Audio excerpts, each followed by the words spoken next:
Quin Snyder nicely summarized the Jazz's opening week of the NBA season, describing their opponents as three teams that acquired all-stars in the offseason. He also provided a solution to coping with life in the West, saying, "The challenge is for us to maintain our identity." And then the Jazz went out Saturday night and completed a very good week by doing what they do best in a 96-87 win over Oklahoma City at Vivint Smart Home Arena. "Nobody ever is more subdued in victory than Snyder. Sometimes," he said, "a game makes you look better than you are." Thunder coach Billy Donovan, while crediting the Jazz, agreed, "I thought we had some shots that we are certainly more than capable of making and finishing, and we didn't. So the overreaction is left to the rest of us here in October." A sellout crowd sure seemed impressed with the Jazz's showing in an effort that framed everything this team is about: defense that frustrates the other guys and defense that is unselfishly efficient enough to succeed. Mix in the poise that rookie guard Donovan Mitchell and his teammates displayed when the Thunder rallied to begin the fourth quarter, and this outcome was encouraging. Even Snyder allowed, "Maybe there's more of those nights ahead for us." The week's schedule conveniently framed the Jazz's challenge in the Western Conference, as they played three teams that finished behind them in the 2016-17 standings and made significant upgrades. The Jazz overcame Paul Millsap and the Denver Nuggets in the season opener, then lost to Jimmy Butler in Minnesota on the road Friday, and came home to meet a rested OKC team featuring new arrivals Paul George and Carmelo Anthony. Some combination of the schedule and OKC's talent almost cost the Jazz a victory after they built a 20-point lead in the third quarter.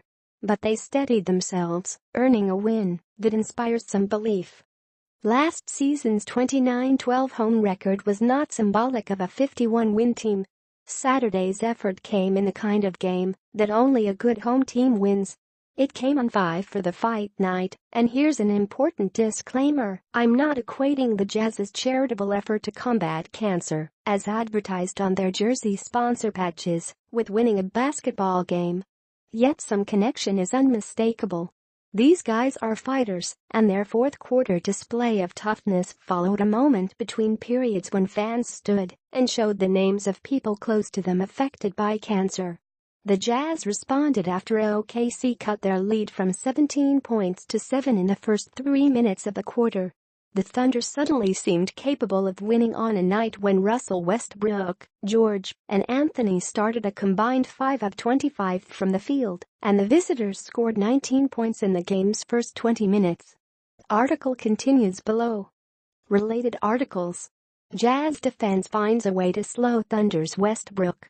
Jazz defense finds a way to slow Thunder's Westbrook. Jazz exhale as Rodney Hood gets favorable diagnosis after injury. Jazz exhale as Rodney Hood gets favorable diagnosis after injury.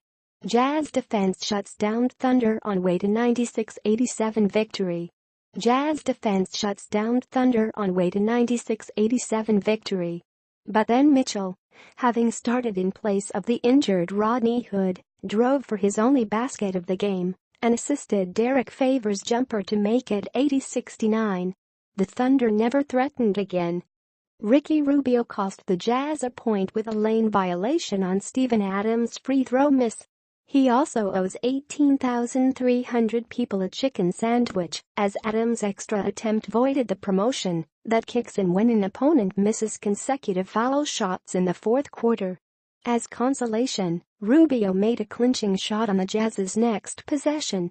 So ended a game that featured Joe Ingles' 19-point showing as the highlight of the Jazz's offense, and Rubio's work on Westbrook headlined their defense. This qualifies as news. Westbrook finished with a single-double, 13 rebounds, 9 assists, 6 points. And that's how the Jazz won a game they seemingly were destined to lose.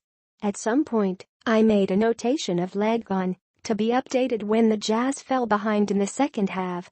But that never happened. The blank went unfilled.